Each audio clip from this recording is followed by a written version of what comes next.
Alright, ngikubingelele-ke mthandi wezemidlalo engalesikhathi ngibingelele kuphi nakuphi la obukele khona-ke makuthi-ke usuku lakho lokuqala okuyona-ke le channel awenze kanje mntana sekhaya awulike ividiyo ebese-ke uyasubscribe kuyona-ke i-channel ungaphinde-ke uciphise i-notification bell ukuze uthole ama-notification-ke uma kukhona-ke ividiyo esiyifakayo sikubekela-ke nje ama-transfer rumours akhona-ke kuyona-ke ibetho i-Premiership sokubhekela laphana kuwona-ke amakhosi i-Kaizer Chiefs ku-double velayo ekuthiwa i-Kaizer Chiefs ingase-ke futhi-ke ede omunye-ke u-goalkeeper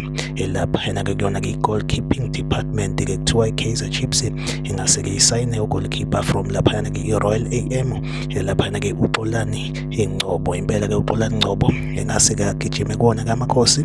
kuyona-ke isizini ka-2025 2026 iyona update engiphethe njengamanje. Like ividiyo usubscribe kuyona-ke i-channel mina nawe ahlangabezane kwividiyo elandelayo nisale kahle.